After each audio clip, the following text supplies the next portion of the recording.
All right. Hey, everybody. Welcome to Vindicta Solutions. We're here again, Monday night. Time to have some fun. And now, Hey, welcome to Vindicta Solutions, episode 4. We're doing a podcast talking about gear and whatever else comes up. Guys, back to what we were saying. stuff. So things and stuff. Yeah. So what we were talking about initially was the cable management stuff, right? So for our PTTs, for our radios, and it's kind of can be a pain in the neck to route everything and get everything, keep it out of your way, keep it from getting snagged on things. So you use little things like this and other things. Rubber bands, hair ties bands. actually work. So I used to keep like 20 or 30 of these little black hair ties on me because I think that they actually work better than rubber bands, and they're black. So a little bit more tactical instead of like tan. But you can use this for cable management, for bunching up all kinds of stuff that you want nice and tight put together. That's one of the things I use. Like I was telling you, like when we were cops, we would obviously mine's routed through the plate carrier and it's routed through here and comes over here, which is where the rest of the cable is, where my radio sets. But it's really the cable management coming from the headgear. So like the way the cable comes down from your ear pro and connects here, like you have to get, like with some of my other stuff, like with these, so you would take, where'd it go? You take this and wrap it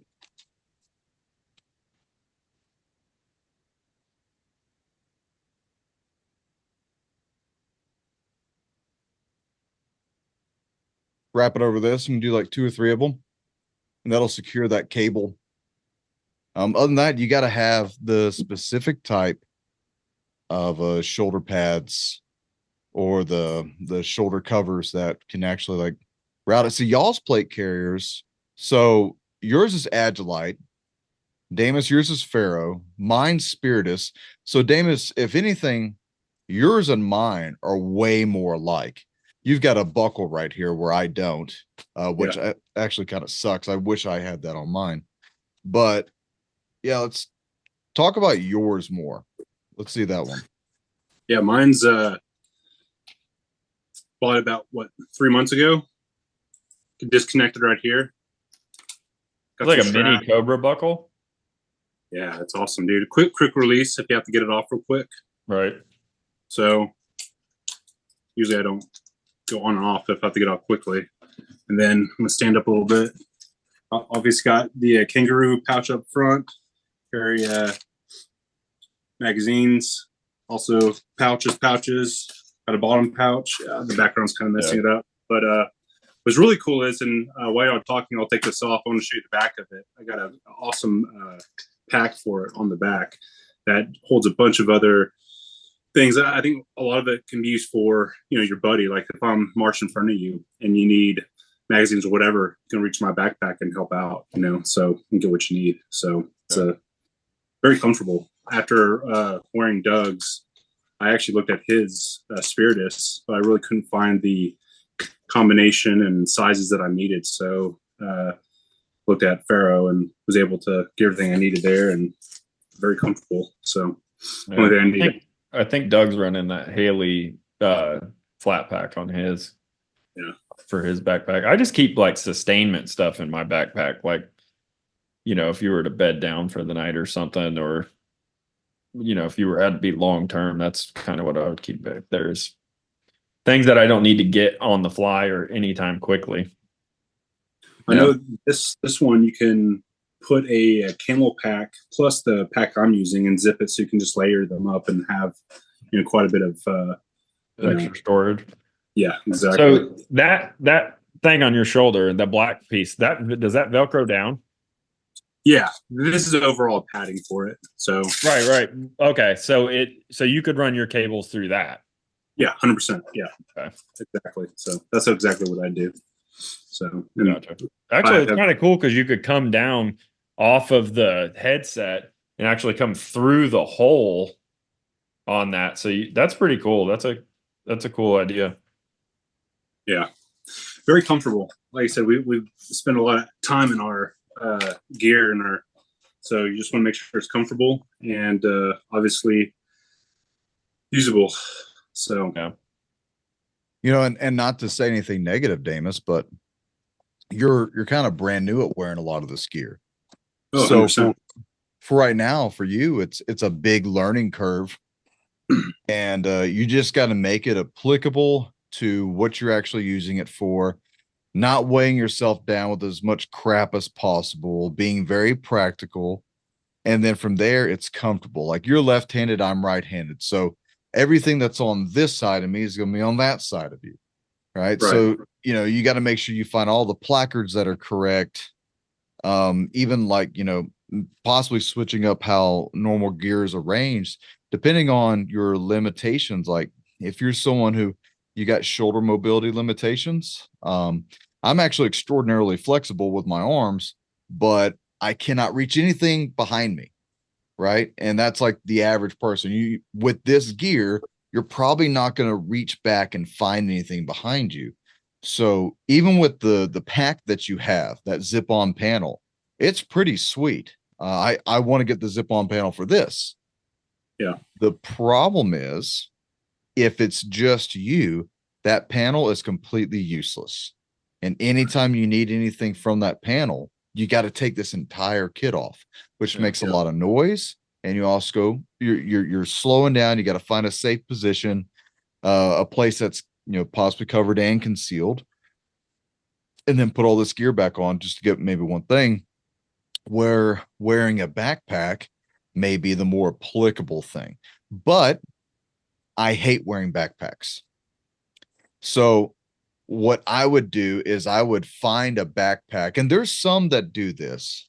I don't have the company's name right now, but there's some backpacks where like I would put male female clips right here, and I would strap that backpack straps and snap them in right here, and then come like a cummerbund almost underneath my my plate carrier and secure it around my stomach. That way it's always on me, but if I need to, I can quickly throw it off, and I need to throw all this off and just use a backpack, I can do that too. Yeah. So like it's you got to be versatile. How are we using this and what are we using it for? This is the concept that I got for that. This is that Hui brand that our buddy Harlan loves. I saw this and I saw that brand and looked it up, and this is a sweet backpack. Of course, I got it in like a kind of a gray man color, well, because it's gray. But this pack, this was what I kind of decided with it because there's a ton of adjustments and it will fit. I haven't tried it with display carrier. I tried it with the old one, but it works really well. It's small enough. I mean, I could probably sustain myself for probably 3 days out of this. I hate these backgrounds. I got to sort that out. I can't remember how many liters this is, but yeah, I mean, I could probably, it's 1,500 cubic inches. So I could sustain myself for probably reasonably maximum, probably 3 days out of this. With a summer setup, I don't think a winter setup would work in that, but No, you'd want like a poncho liner that has the insulated poncho liner. That's and then like a probably a whoopee or two. The actual poncho blankets. The thing that I've been playing around with a lot is actually this Hazard 4 backpack. It's what I wore to yeah, it's what I wore to Peru. So um it has plenty of room in it. I mean, this is a day bag, right? So this is something that you're going to put your computer in and your tablet, phone chargers, X, Y, and Z. But it's like anything else, it is what you make of it. So we're always rednectifying everything that we have, improvising and overcome and using what we got. So what I do is in this main part is where I carry this Spiritus Systems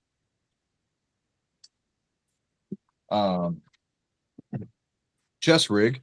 So this Spirited Systems chest rig, I think this is the Thing 1 or the Thing 2. I actually like it quite a bit. It's set up exactly, all these stupid patches. It's set up exactly like mine.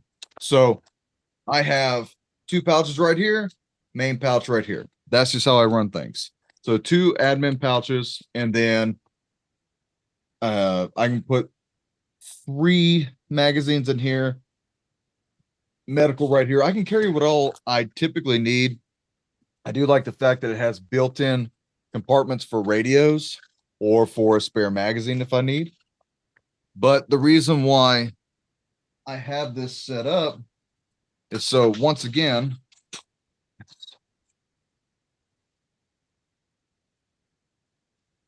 so here's my backpack. And here are those quick detach female clips. What are the proper name for those? I can't remember. I can't remember. Yeah. So this is what I did to them, man.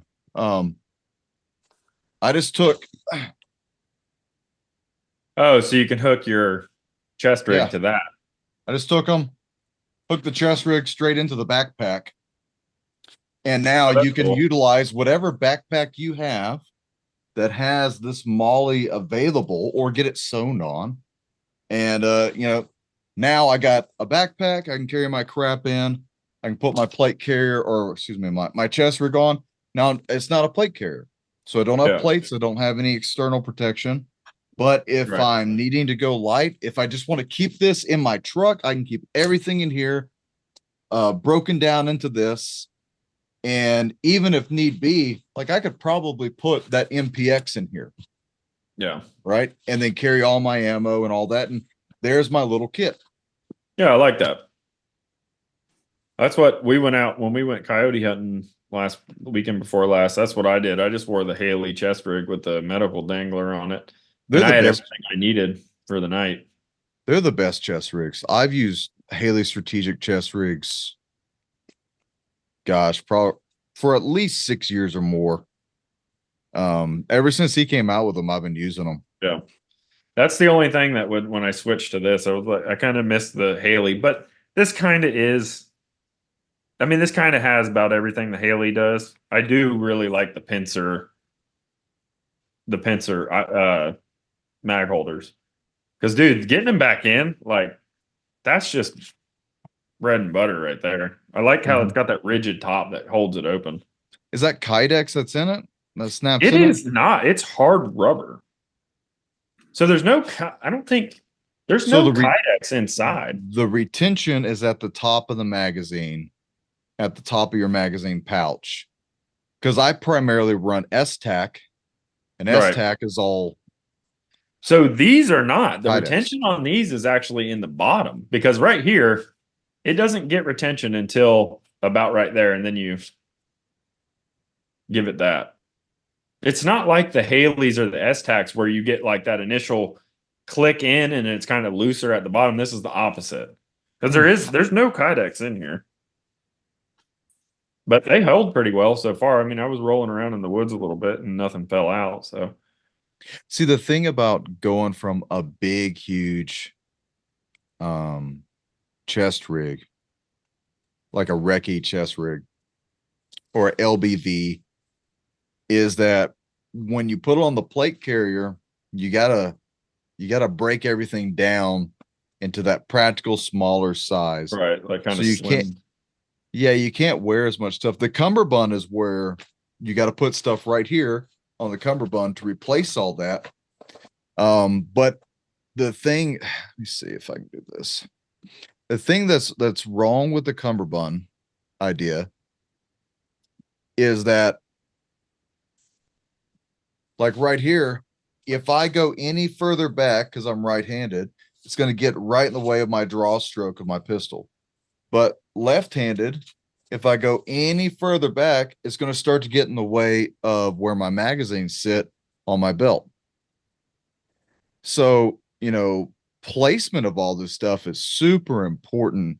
And that's why it's good to talk with dudes who've run gear for so long They know what's comfortable and where things practically should be, and how can you acquire it the speediest way and always retain it again.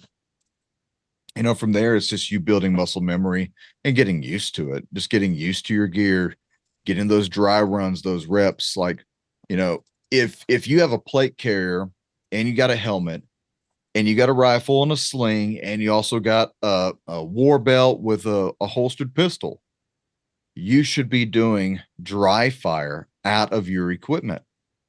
Because if you put all this like on a stand like this, it's actually a pretty awesome stand. Save your equipment. That's actually like a $70 little metal stand. I love that thing. Yeah, I'm picking to build one. Yeah, this one's nice. But if you don't train in your equipment, even with dry firing, which should be the thing that you should be doing the most at your house. The big thing I notice is indexing mags out of the chest rig or the plate carrier, either into the rifle or down into the belt. I mean, you've got to train for that for sure, because it's coming out upside down. Like, I don't know. It's just so much more, what do you call it? The mechanics of it are so much more reasonable from your belt than they are from up here. Well, that's why we you have that line 1, line 2 gear. So like when I was in the Marine Corps, I never had a pistol because I was a rifleman, or actually I was a saw gunner, team leader, squad leader. But what I did was everything for us was on our plate carriers, and it was the OTB. Wouldn't even call it a plate carrier then, but it was our OTBs. But this only carries 3 magazines, right? Mm-hmm. So like on average, the least amount of magazines you would have is 7 magazines, 1 in the gun, 6 on your body, and potentially you'd carry more on your hip. In a firefight, you're going to go through magazines pretty quickly. You're shooting and you're moving. You're moving and you're shooting. You're in a stable position and you're shooting. And sometimes it's the lull of the action. You just pow, pow, pow. You and your buddy are doing talking guns, keeping the enemy's head down, and you're trying to discuss tactics. What are we about to do next? Well, that's a lot of expenditure of ammo. And them boys that are fighting overseas in Afghanistan, dude, they're going through so much ammunition because they're 300 to 1,000 meters away from each other in these engagements. And I mean, you got to eventually, the two groups got to meet, to get closer to each other for those more confirmed kills. That's a lot of ammo. So, you had guys that were carrying 10, 12 magazines, and that just seriously weighs you down. So, and that's a lot to put on a plate carrier. So once you start putting that gear on your hips, well, now your hip mobility is going down and your agility is going to go down. But the way we train in it, especially, and I'll speak primarily as law enforcement, because that's what I did for the last 11 years. Primarily as law enforcement, I don't really need, hopefully, more than like 5 magazines. I would have 1 on my hip. That's my speed reload from my hip. And then I'd have 3 on my chest and 1 on my gun. So if I need more ammunition that I did something really wrong, or I'm in a really bad spot and I probably need to run, if I had to be in a sustained firefight like that for that long, and it's just me. Yeah. So in a law enforcement standpoint, just to reiterate. Yeah, in a law enforcement standpoint, you did something wrong. All right. Not saying it doesn't happen. Not saying guys don't get ambushed and pinned down, but on the everyday, man, that's a bad day. Just an average day, you get into an epic gunfight like that. But one of the reasons why we carry this is like, so I put magazines in here and they replace what's on my hip. So bang, bang, bang, drop the magazine in my rifle, replace it with what's on my hip. And then I'm pulling all these magazines. Now this one goes to my hip and I move these 2 over. And that's the order of rotation of the magazines, right?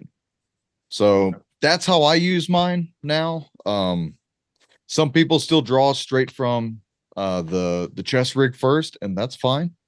However you do it, fastest and safest and most effectively is the way you need to do it. Figure that out on your own. Okay. Justin, open us up. Yeah. So, right. So admin pouch here. I think Doug, you pretty much have yours up here, don't you? I have two. Is that like a secondary admin pouch? Yeah, I have multiple, man. Yeah. I wear stuff all over me. You have a lot of pouches.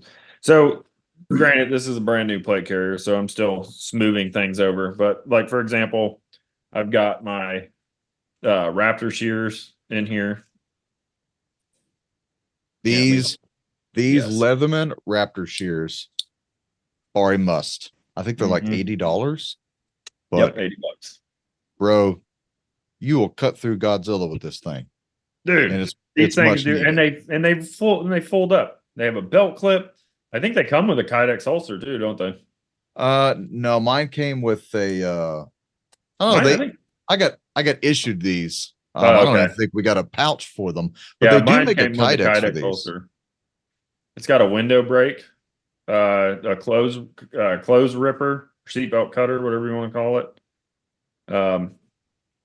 You can measure just in case you need to cut some plywood or something. I'm sure there's a reasonable thing for that in the medical field, but I don't know.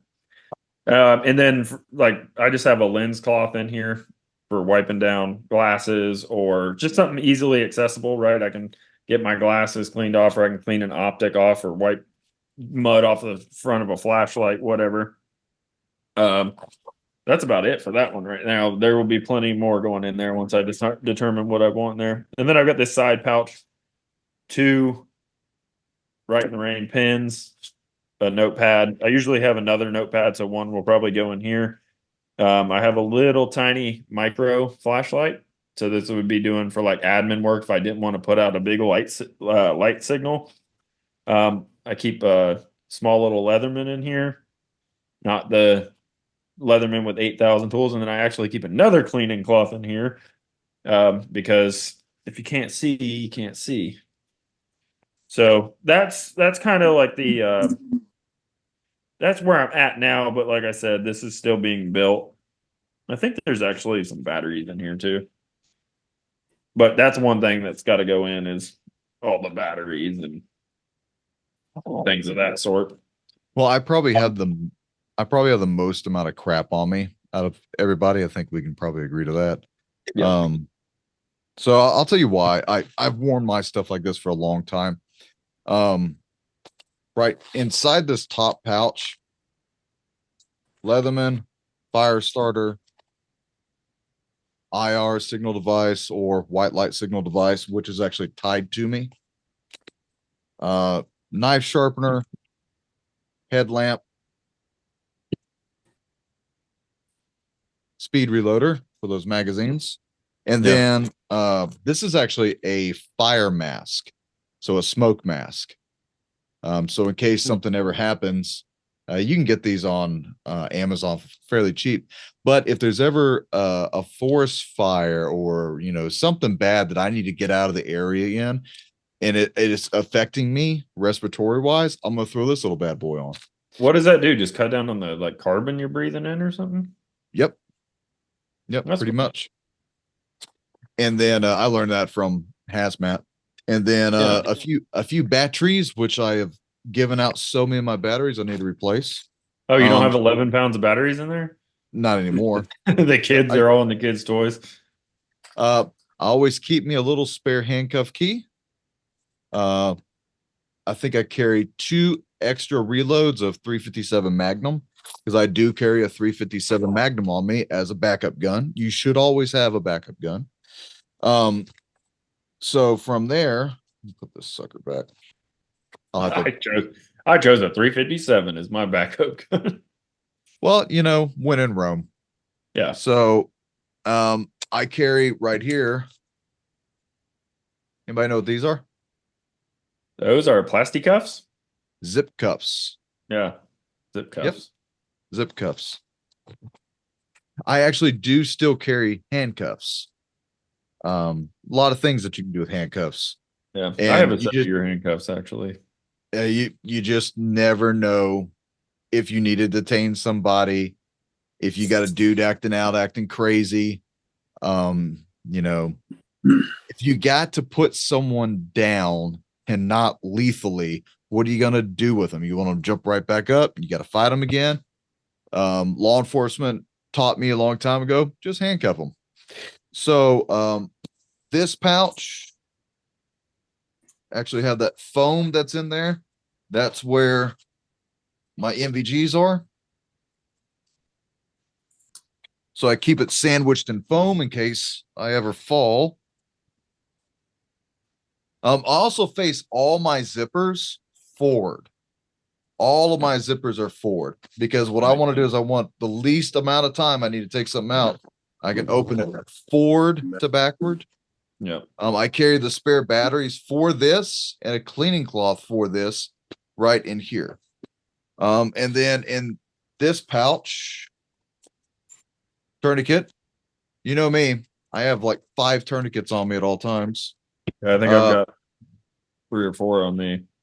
Yeah, I got my little pokey, sticky, get off me knife. It's also good in case I'm ever upside down in a car and I need to cut myself out. Yeah. It's right That's here. what I need to figure out is where to keep a knife on this thing.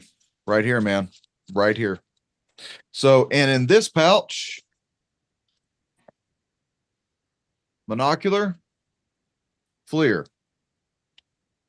In Dude, my he's like mind, a fucking store. in my mindset is if it's just me and I can carry it, I'll carry it.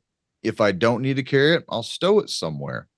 And it's actually not a lot of weight. The thing that I've done is I've tried to get rid of as much weight as possible, but getting rid of weight should not be ammunition. Yeah. So you shouldn't be sacrificing magazines for weight. You just need to suck that up and get stronger.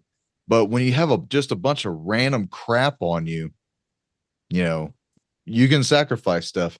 And I would rather have more weight on my plate carrier than on my hips. On my hips, like for my belt, I carry the least amount of stuff as possible because I want to be as agile as possible. And your agility comes from your hips and your legs and your movement. Up here, I'm okay. I'm so used to carrying this weight all the time. This is where I know that I can be nice and fast with wearing this, especially like if I drop the belt, I'm still nice and fast. But the moment I put the belt on, it starts to hinder me and slow me down. So I want to keep as least amount of stuff on there as possible. This main pouch from Haley Strategic. Let me see, I think these are medical gloves, CPR mask. I have to put all this stuff back in. Yeah. Hemostatic bandage. Hemostatic bandage because I can't put blood back in me. No, And then I have the dangler that has the rest of the medical. So Yeah. all my medical is right here. That's Right. pretty much exactly what I have is about everything you pulled out. I think, yeah, I've got two tourniquets and Israeli bandage. It's amazing how much stuff you can fit in this little in these danglers. Like, there's 2 tourniquets in here, and then this whole wad here, which is chest seals, glove, 2 or 3 sets of gloves, some combat gauze, Israeli bandage, like I said, eye cup, just some compacted gauze, and I think there's even a hemostatic, or not hemostatic, but a needle in here for decompression. Oh, and there's an MPA in here. So, and lube. Got to have that lube for that MPA. I don't know. But a lot of people have told me they didn't ever use the lube.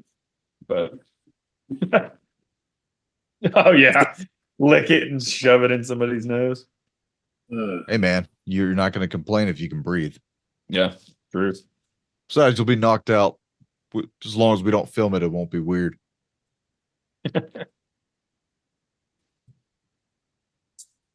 Now I have to get it all back in here without looking. I know. Damus, you're up. What's in all of your fun pouches? Honestly, I don't have a whole lot. Actually unpacked last time we had a trip because I wanted to kind of reformat my stuff or refit it kind of with more of what you guys have. What I had, are some carabiners, batteries like you guys. I put a lighter in there. Had an extra pair of gloves. A lot of the stuff's kind of right next to me. Like you said, kind of where you had a headlamp. And I'm still working on my medical pack. I almost bought an all-in-one type thing. And overall, I just wanted to buy the bare essentials first and go through and live in it and to kind of build from there to see what I need, see what I don't need. And start very small and work my way into it as I realize, oh, crap, I need this. When we're at Ready Made, let's go build you a basic insert. Don't buy a whole set because we'll just get the pieces individually from Ready Made and put them in. Because like small Ready Made plug, but if you've never been there or looked at the medical, they've got a huge array of medical. I think they're a little under represented in the medical side, but they've got a ton of North American Rescue and I think most everything they carry is North American Rescue, which is honestly some of the best stuff. When it comes to those medical inserts, they upcharge on it. Every company upcharges on it. Yeah, and it's not Bro, that they're not cheap. No, they're not cheap. They're all expensive. Not that they're not good, but they all give you the same stuff. Here's a few band-aids. Here's a tourniquet. Here's a Israeli bandage. Maybe some hemostatic stuff. Typically not. Maybe a roll of duct tape. A chest seal, and then from there, like that's it. And they'll charge $180, $200 for that. When you go to Amazon, you can piece this stuff all together. Like I do not skip on spending money on my gear. Sure, band-aids, I'll get them from CVS Pharmacy, right? I'll pick up some freaking duct tape from wherever. Those items, sure, whatever.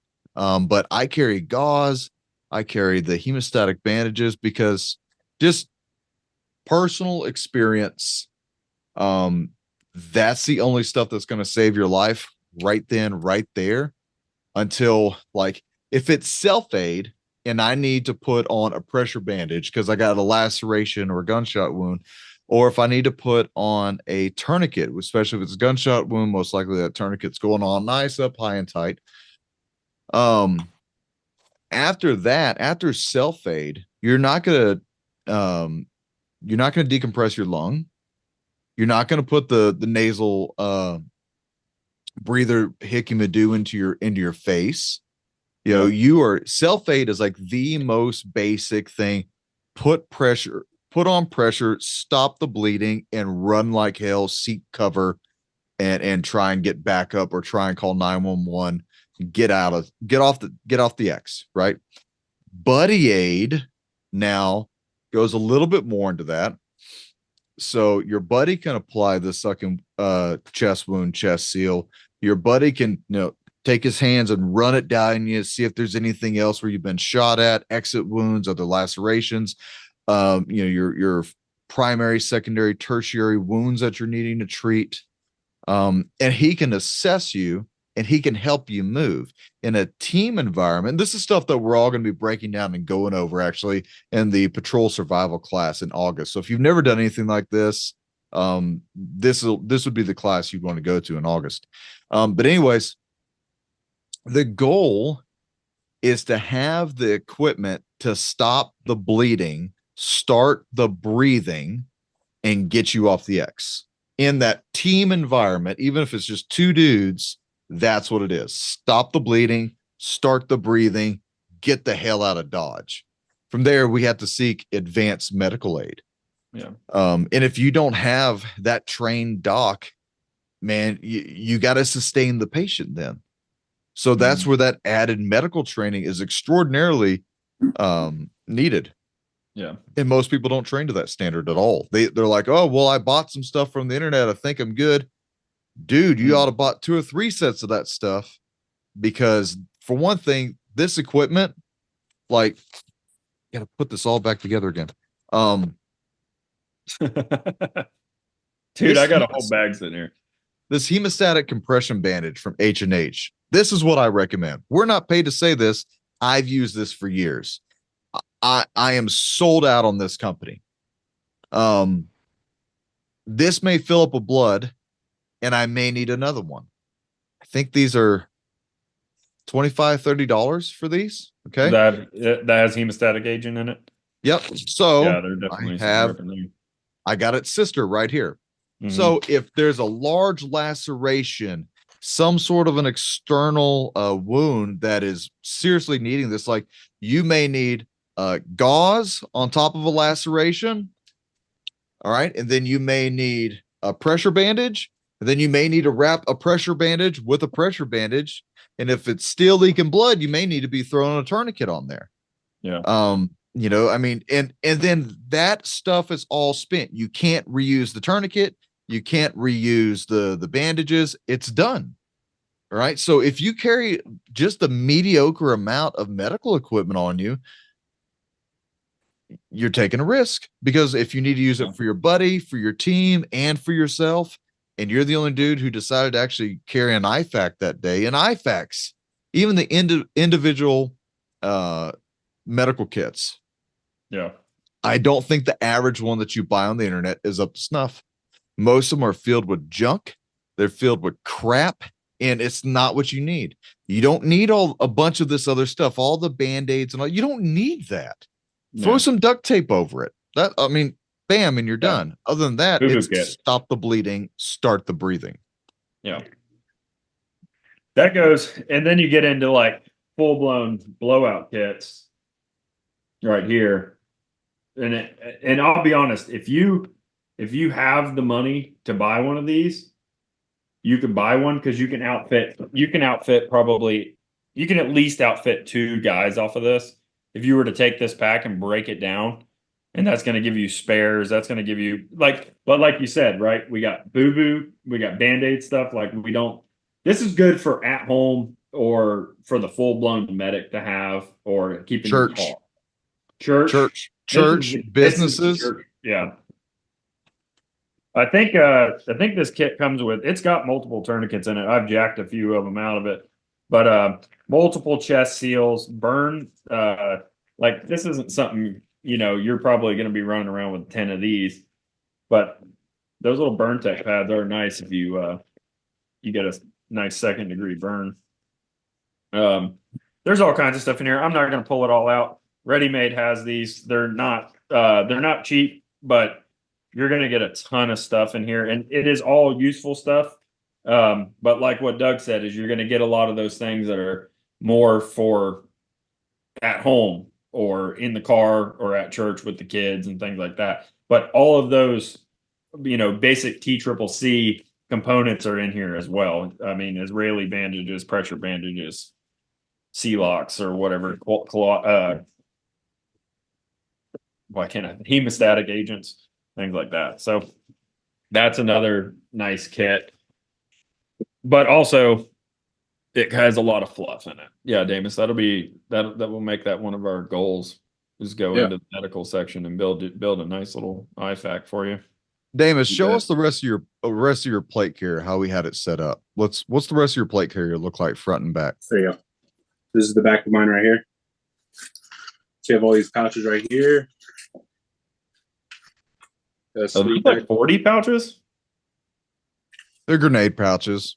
Yeah. And whatever is about this tall. So think of a soda can. Right. And that's what you can put in there. So anything that would fit the need for that. Yeah. Like these smoke grenades would fit in there. Yeah. Yeah. I was packing, like I said, the beauty of it is you can zip this off, and you can add a camel pack and put this on the back of that camel pack, so you can double it up, So, and so the front of mine, you probably couldn't see, is I have a side pouch right here, and it's on my right side. Kind of what Doug said, I'm left-handed, so I have most of my pouches on my right side because I'm left-handed. So as I draw, nothing's getting in my way. So overall, it's a simpler design. I like to keep it simple, stupid, until I get better trained up and kind of realize truly what I'm needing and what I need and what I don't need. So, I mean, it's a very nice, comfortable rig. And I mean, Doug, what we spent about an hour one day, just or longer, just picking it out. And it took a week or two to. Yeah, like when you go to buy a plate carrier, you got to think about it like this: like, what am I using it for? Plates am I putting in there? Please don't be running steel plates. If it's what you got, it's what you got. But upgrade your plates. But once again, it's your mindset. Like for me, I almost always think of myself as I'm going to be solo. I'm going to be by myself. I've always been by myself, pretty much, especially in law enforcement. So I carried the bare minimum of what I needed. And if I could afford it, weight wise, I'd carry just a little bit more, right? You don't want to walk around looking like the tactical Michelin tire man, but at the same time, it's just you. So all your tools, all your gadgets, some guys have the ATACR. So they got a cell phone right here that they'll pull down and they can, text their boyfriend or whatever on. I don't need that. Don't have a reason for that. I typically keep a lensatic compass on me. I think it's actually right over here in my gearbox. But what you see is typically what I have: stuff for navigation, navigation, observation, illumination, signaling devices, stuff for cutting, stuff for combustion. So being able to make fires. Inside a pack, what I would carry outside of that would probably be a poncho liner, extra socks, maybe a little bit of food, a little bit of water, and then I would leave the rest available for whatever else I would need for that day, for that mission, for whatever it was. More or less like sustainment gear.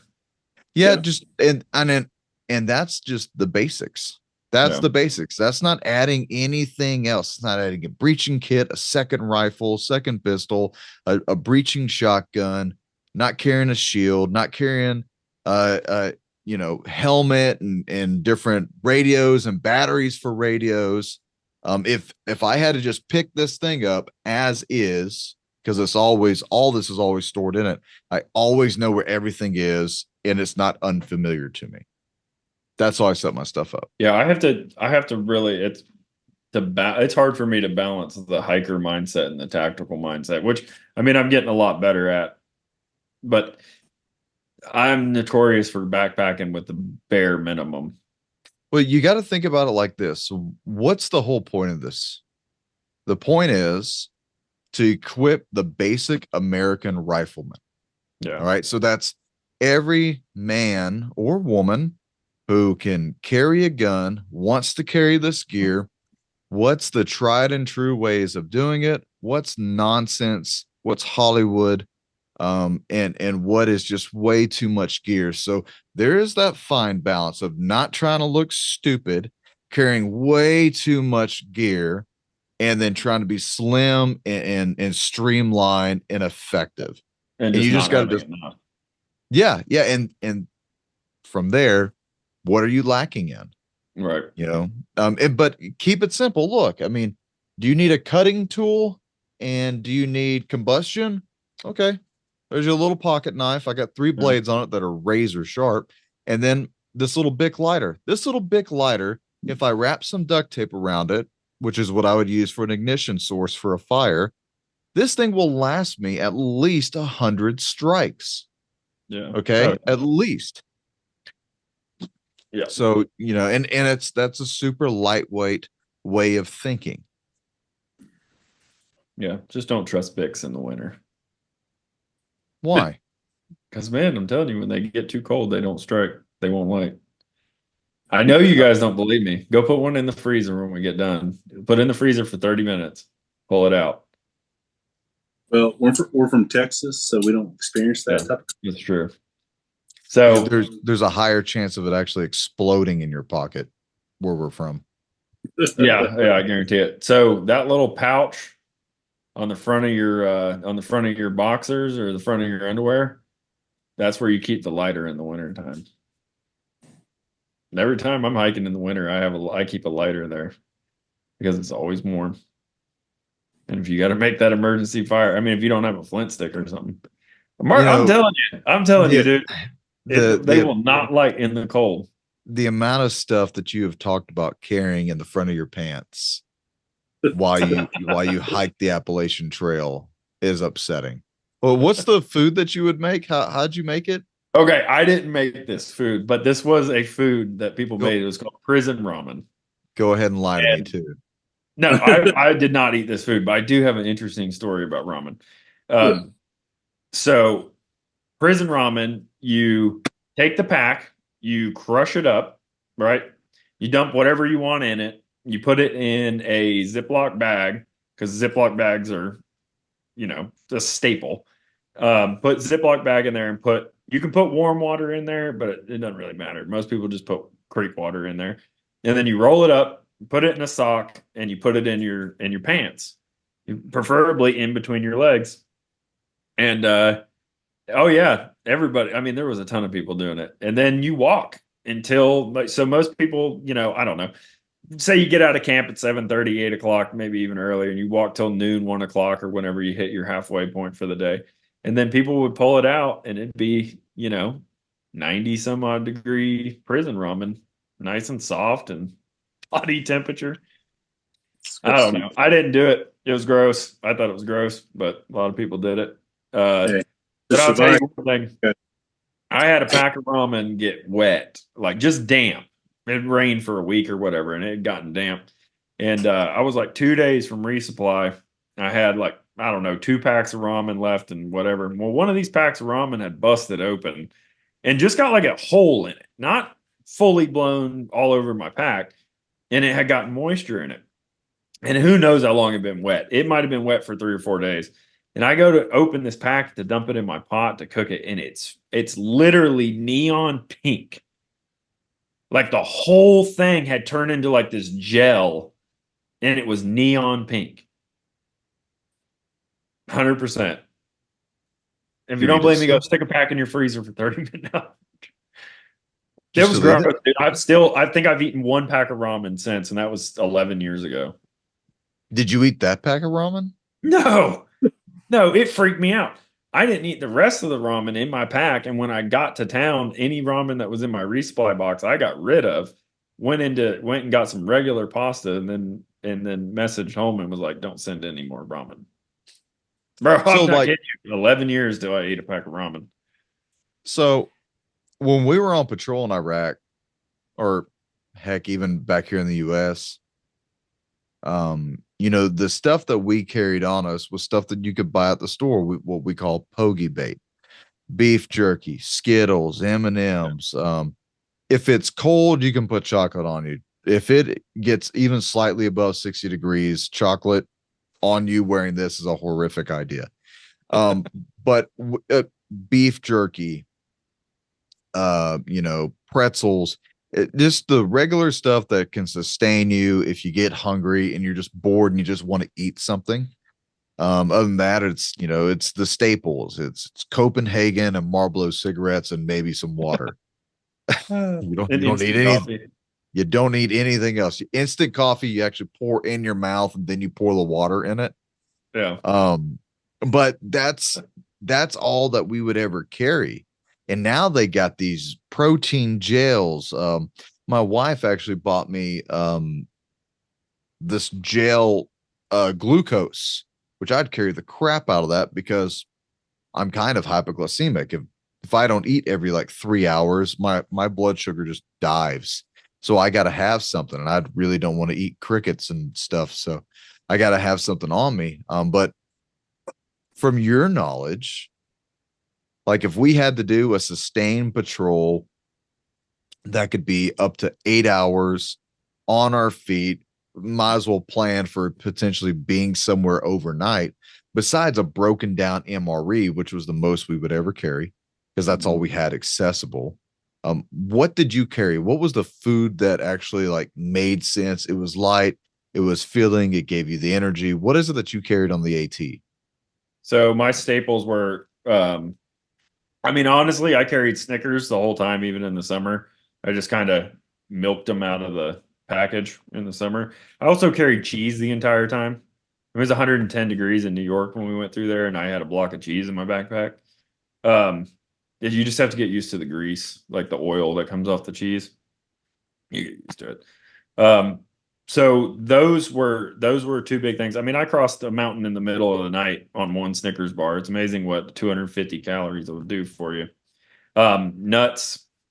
So if I'm just gonna go out and I know I've got to go 2 days and I'm not gonna want to cook really, I'm gonna take olive oil, bagels, cheese, nuts, and probably some kind of like pleasure food, like some Skittles or some. For me, it would be like jelly beans or Haribo's.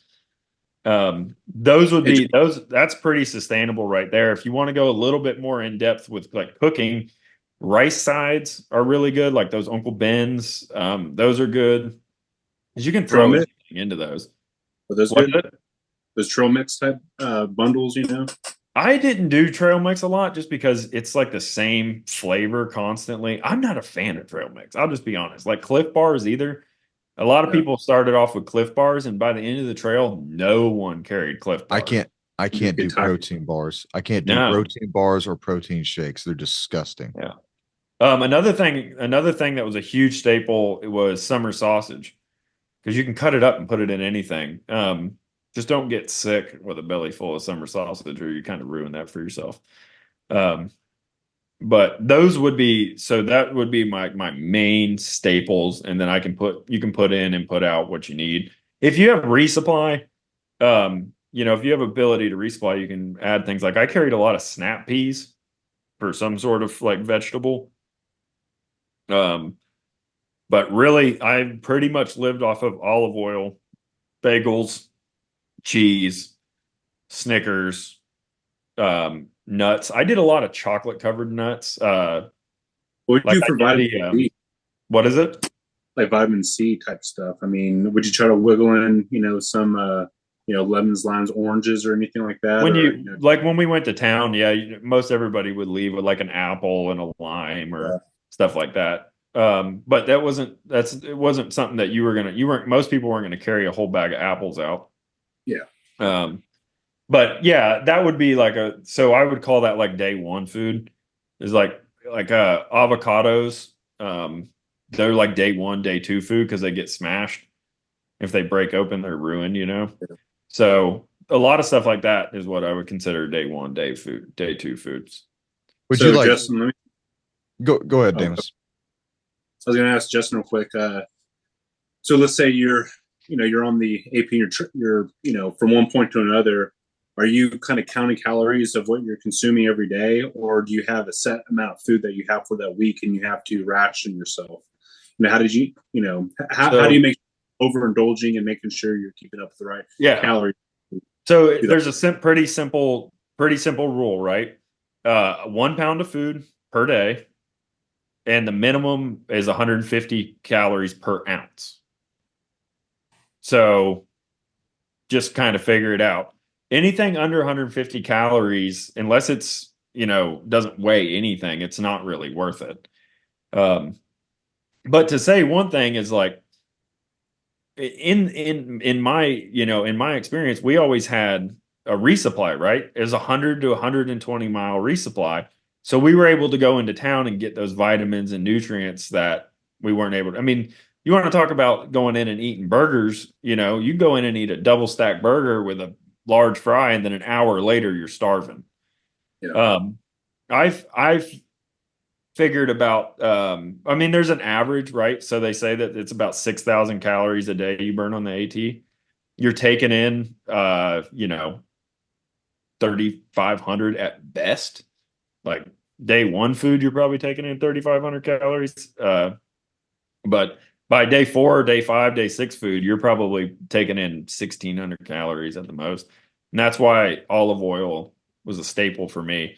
I don't think you guys would need olive oil. I did it because I have to have some sort of fat because all right, I didn't have any reserves. So Thanks. within Thanks for calling and us fat. I don't mean anything by that at all, but like Sure. within the first 20 days, dude, I lost like 25 pounds. I have pictures, man. I looked like super, like When I didn't look good. Skeletor. Yeah, I mean, it was so bad. I was so like obviously when olive oil gets cold, it solidifies.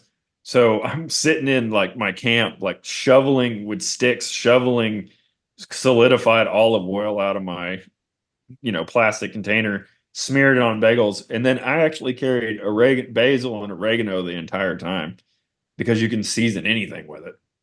And the olive oil was nice in the summer because I could put it in the rice, I could put it in any pasta. I could dip the bagels in it or make like a bagel cheese sandwich and dip that in the olive oil with the oregano.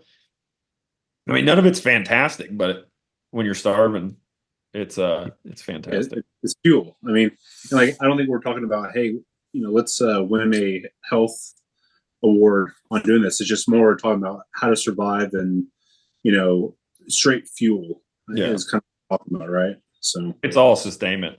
Like Yeah. at the beginning of the trail, because there's thousands of people that start. No, they all quit very quickly, but there's thousands and thousands of people in the first week or so, and like everybody's trying to find the honey buns with the most calories. Like, dude, I think people were bringing out like honey buns with 980 calories. Like, yeah, but that was the thing. Like, I mean, that's basically what I eat is everything I told you. So I wasn't eating extremely healthy. And by God, when we went to town, we were not eating healthy. Um, but I was in the best shape of my life by far. I'd walk 29 miles a day up and down the Appalachian Mountains with a backpack on and then go to sleep and do it again the next day. So I think like if you're gonna like, okay, people went into the trail with these like healthy eating habits, which I've always eaten healthy relatively, but they went into these like vegetarians. I saw vegetarians eat meat for the first time in like 7 years on the trail because they needed it. I Yep. know people do it that are vegetarians and they go all the way and it's no problem and whatever. If you can do it, you can do it.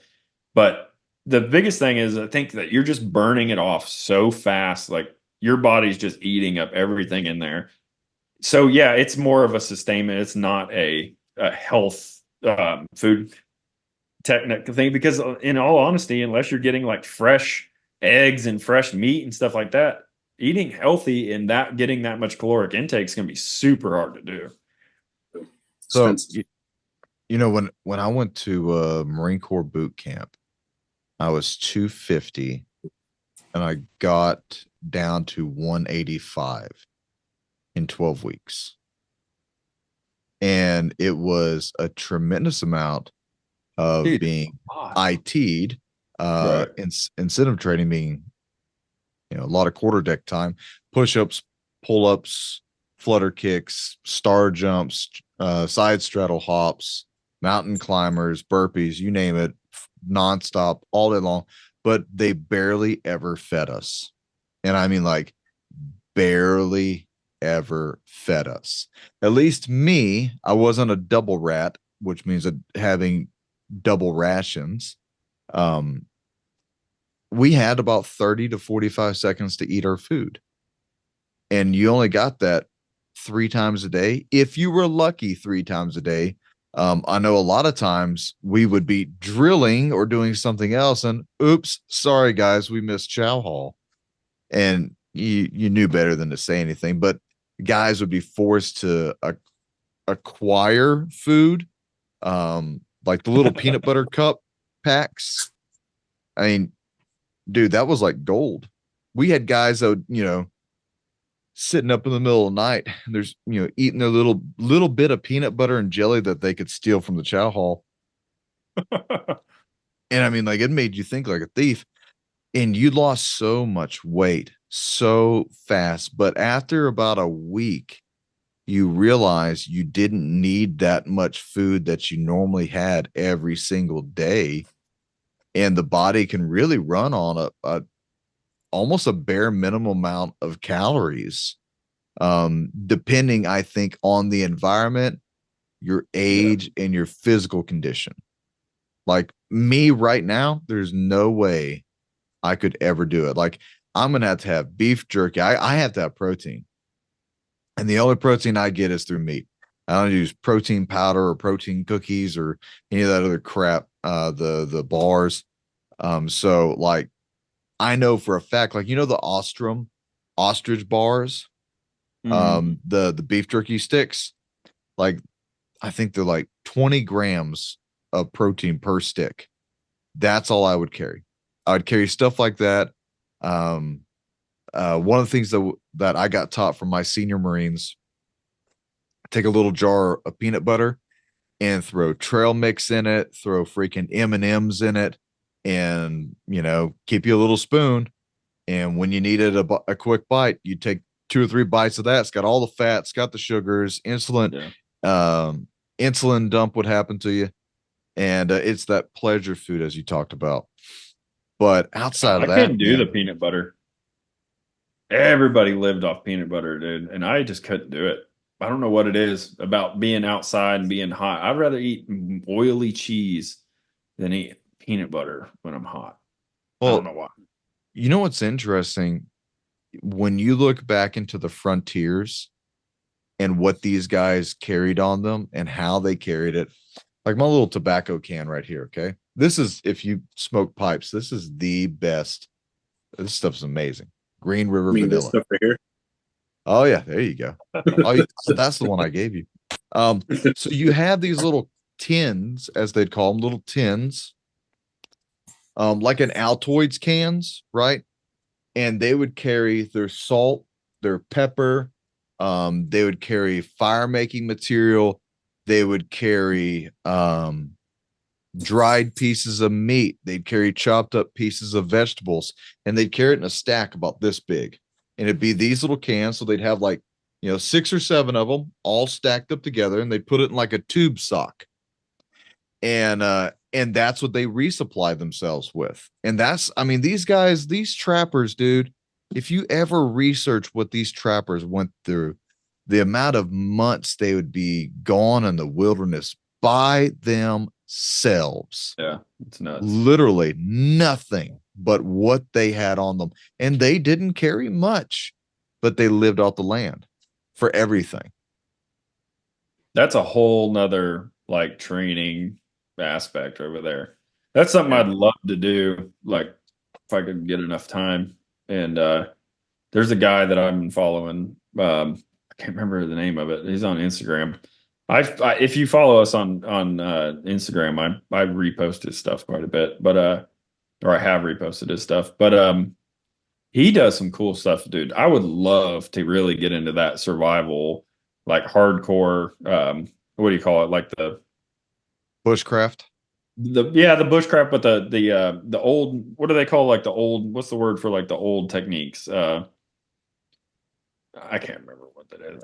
My brain doesn't work this time of night. But anyhow, I would love to learn that stuff. But I think that's months of training right there just to get really start to understand it.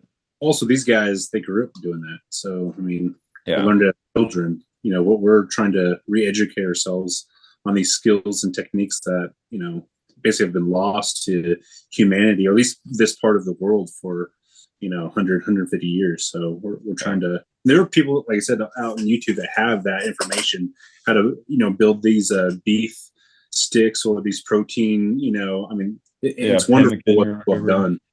Yeah, it may not taste the best, but it's going to keep you alive. And, like I think pemmican, yeah. The thing about it, Damus, is if we're preparing for, let's say, a civil war to happen in this country. I recently watched the movie Civil War. Have you? I didn't see it yet.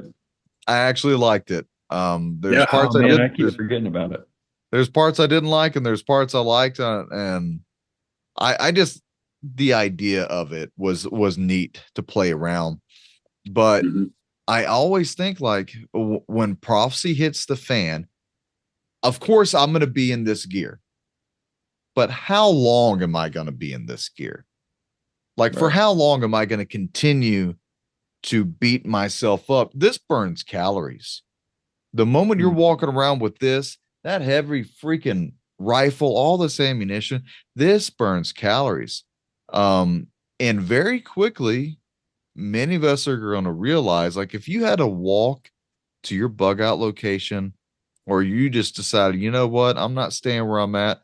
I'm going to walk for a few days until I get to what I declare to be safe. And you're in an environment where you're encountering people.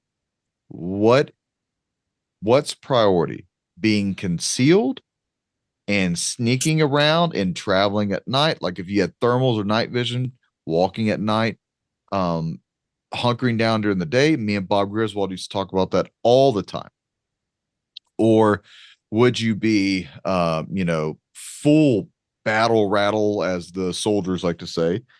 Would you be in full kit, helmet, your freaking rifle, and if any trouble comes your way? There's a problem with both. One is you don't have any ballistic protection. You can't carry all your kit, and you're probably just with a backpack and whatever else you got slung on you. And you're fast. You're not burning as much calories. You can hide easier. You have a lower signature.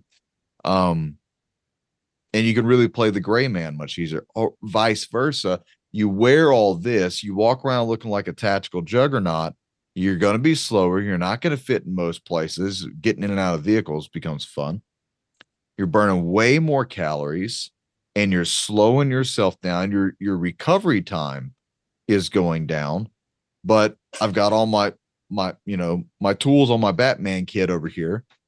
So there's a give or take, and I want to find where that place is. Like, I would love to go to a course where, we went out for a week, the three of us, full kit, the helmet, the rifle, plate carriers, all that, and go back into seeing like complete bushcraft, live completely out of your kit. How doable is it? How much of a pain in the butt is it? It's a Um, huge pain in the butt. well, that may be the future. Yeah. That may be our future, man. Yeah. So, Yeah, for sure. we got anything else to add? No, I think we got a lot more to go on this, but Damus? I think that's good for tonight.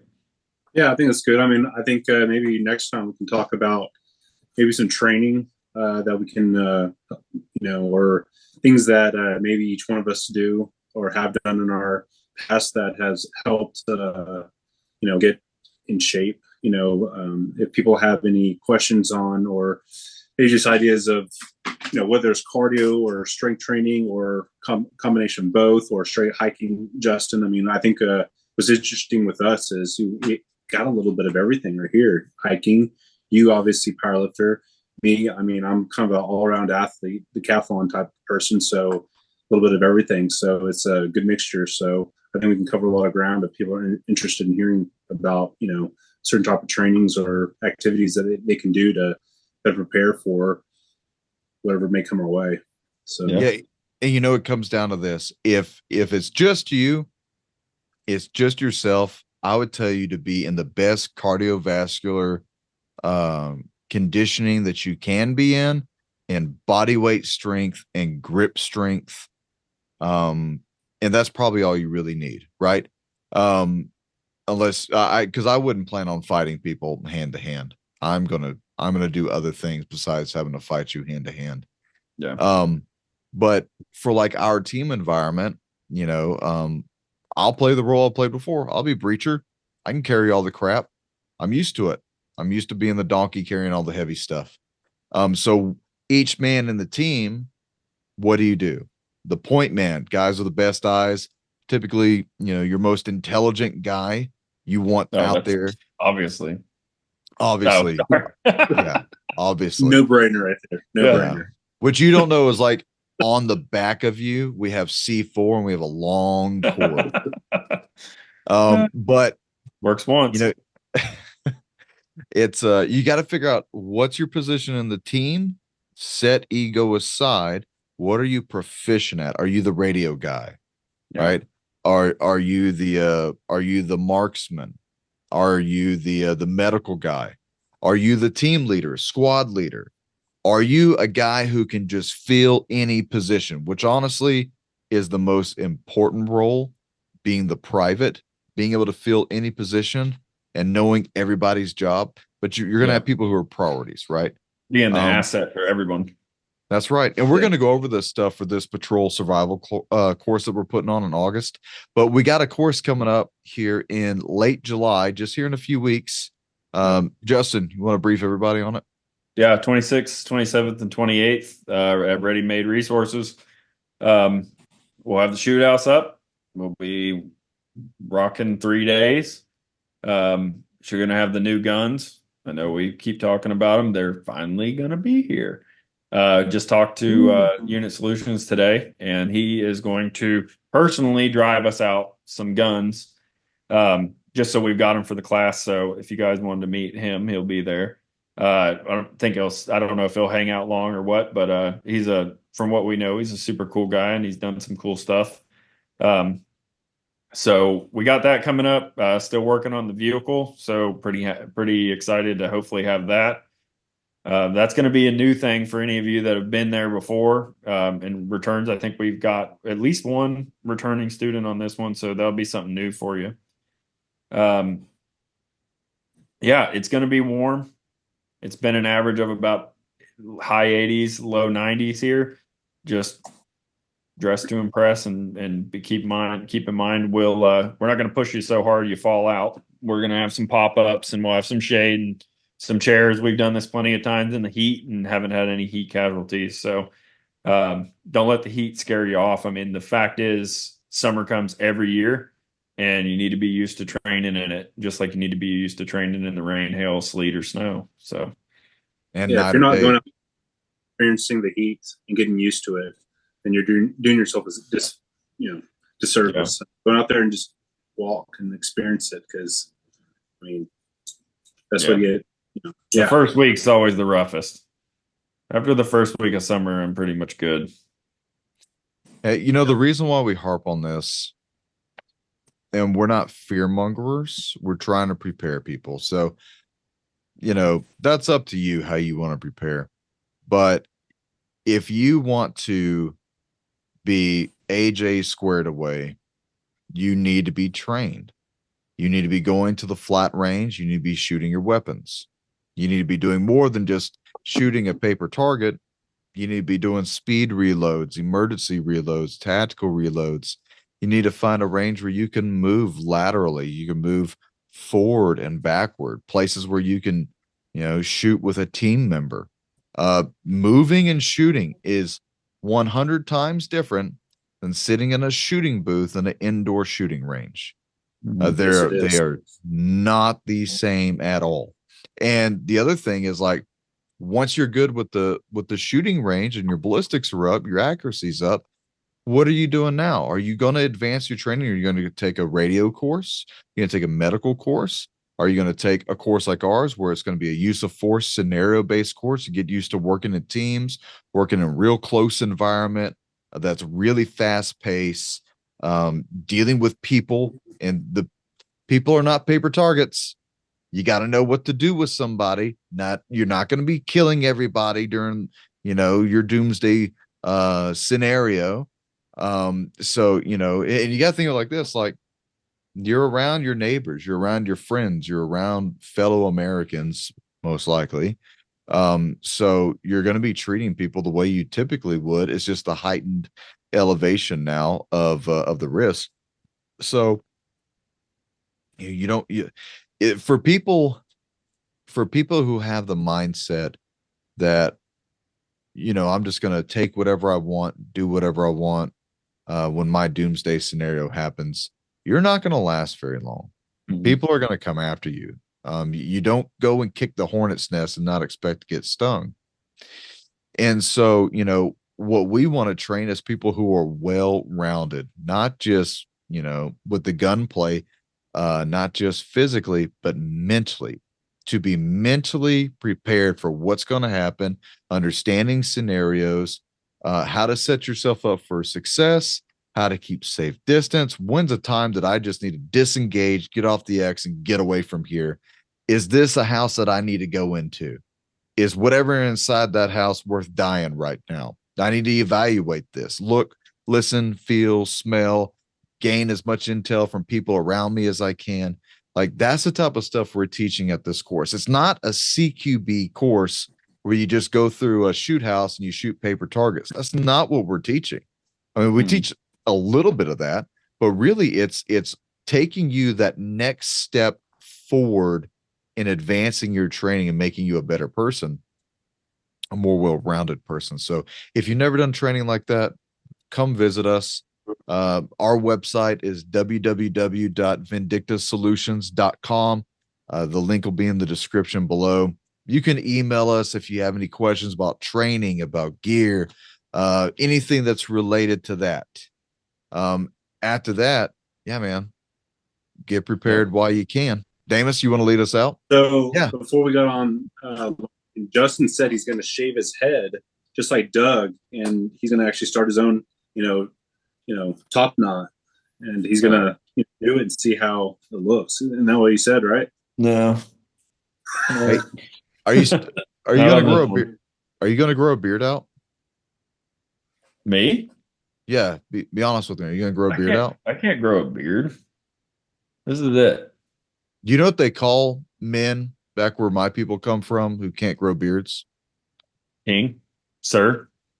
Women. Yeah, I'm pretty sure women grew beards. So, All I right, mean, we're hey, actually bloodline, or like we're not that far geographically from the same. Like we're not that far. There's just like a little bit of water in between us. yeah. Yeah. We live like in the nicer suburbs, and you're kind of like down in the holler in the That's trailer. because that dang king. dilapidating. No, that's just because that king down there, he kept taking our stuff, and we couldn't have nothing nice. What are you, Justin? Irish or Scottish? Scottish. Scottish. Yeah. But I know you from. The guys who wear the dresses. Combat dresses. It's so we can hide extra things. Yeah. Like our prison ramen. Yeah. You're Scottish, Doug's Norwegian, I'm German, so Yeah. very European of us. Well, I would expect that. It's very Reich of you to say that, Damus. By the way, now I got to say that I have ancestry, from Mexico and Spain, so I'm a mutt just like everyone else. Whatever. Yeah, he's our DEI hire. Yeah. All right, guys. Thanks for tuning in. Thanks for watching. If you got any questions, put them in the comment section below. We will answer any questions that's on there. If you're interested in training, see the shenanigans that happens between us. This is every single training evolution. It's a nice, easy pace. We always have a lot of fun. So if you're looking for that brotherhood, if you're looking for the fellowship, if you're a veteran, a mom or a dad, if you are an adult, you're worried about the future of this country, you want to get better prepared, especially if you're a first responder, you need to be going to classes like this. If your agency isn't sending you, shame on them. You need to be going to classes like this. If you want to increase your survivability, come check us out. Come see what we're doing. Come challenge us. See if it's worthy or not. Other than that, thanks for tuning in. See you next time. Yep.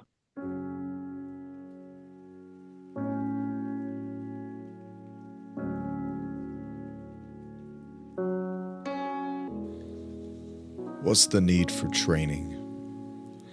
We train because we care about others. We agree to stand, fight, and die for those we love. Become an asset to your community, not a liability. Visit vindictasolutions.com. Come get some training. Acta non verba. deeds, not words.